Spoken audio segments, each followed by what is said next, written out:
that you must take. You gotta have that mindset that quitting is not an option. Give up? Who, me? Never. Stop? Who, me? Never. That's for the next guy. That's for the next girl. But not me. Why? Because I don't quit. That ain't how I do it. That ain't how I roll. I never give up.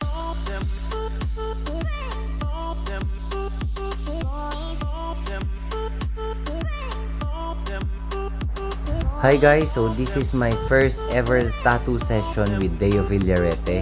If napanood nyo yung recent post ko, siya din yung same artist na gumawa sa akin before. In this video, so sinisimulan na ni Deo yung pagtatattoo sa akin.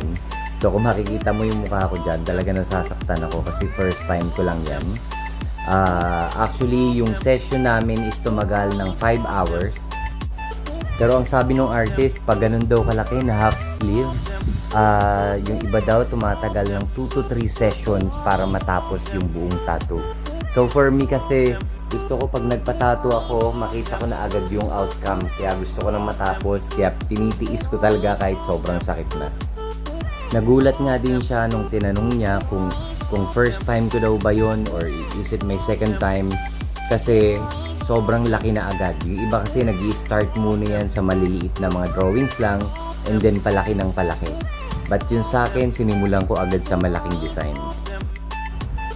Actually, in 5 hours na tattoo session namin dyan, marami na rin kaming break time period.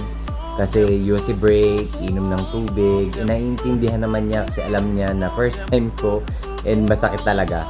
And parang ang nangyari is hindi na kaya talaga ng pain tolerance ko yung sakit.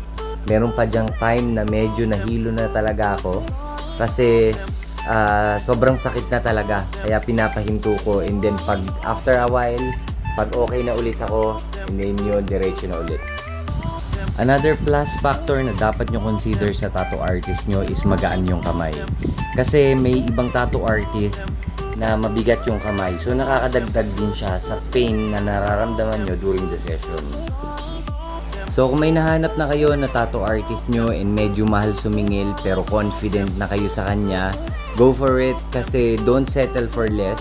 Marami dyan na murang sumingil ng tattoo session pero ang ending hindi sila satisfied sa tattoo nila. Explain ko lang yung process na ginawa sa akin ni Deo. So kung makikita nyo during the first video, sa balat ko mismo na siya nag-sketch. Kasi meron din siyang ginagawa sa ibang clients niya. Depende kasi yan sa laki ng paglalagyan ng tattoo. For example, medyo payat yung braso mo or mas malaki.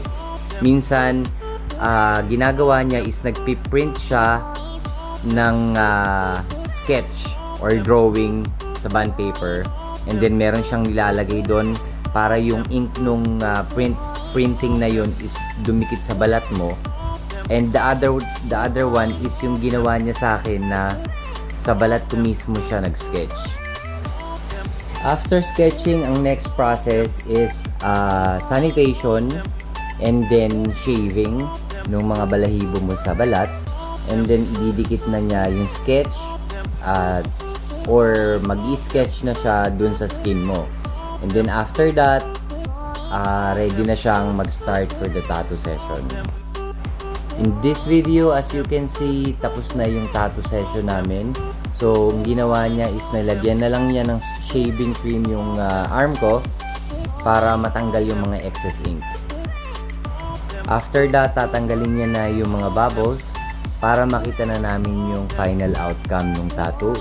And so far, very satisfied naman ako kasi ang ganda ng kulay and then buhay na buhay talaga yung tattoo. And of course, nakuha niya talaga yung example na binigay ko sa kanya bago niya simulan yung tattoo session namin.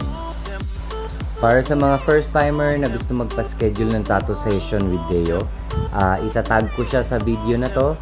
So, kayo na bahalang makipag-transact sa kanya. Thank you for watching. Don't forget to like and subscribe.